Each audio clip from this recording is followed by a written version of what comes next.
বন্ধুরা কেমন আছো সবাই? আমাদের ড্রাগন গাছে অনেকগুলো ফুল হয়েছে, তাই আজকে মা এদেরকে পরাগায়ন করে দিচ্ছে। ফুলগুলো যথেষ্ট বড় হয়েছে, আমি এর আগে এত বড় ফুল দেখিনি।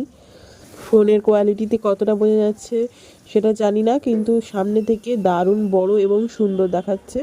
এখন বর্ষাকাল আর আমাদের ড্রাগন গাছে এই প্রথম ফুল ফুটেছে, আমাদের দেখতেও খুব ভালো লাগছে। এই ফুল ফোটার আগে কয়েকটা ফুল ফুটেছিল, সেগুলো আমরা এরকম পরাগায়ন করে দিইনি, কিন্তু পরে ইউটিউব ভিডিও দেখে দেখলাম পরাগায়ন করে দিতে হবে, তাই জন্য আমরা এটা করে দিলাম।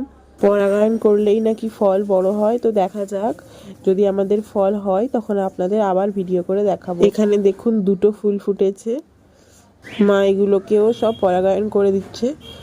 আর একটা দেখুন রাস্তার ধারে হয়েছে, যেটাকে মা হাত পাচ্ছে না, কিন্তু চেষ্টা করে তাও করে দিল। ভিডিওটা কেমন লাগলো অবশ্যই জানিও, আর ফুলগুলোও কেমন লাগলো জানিও।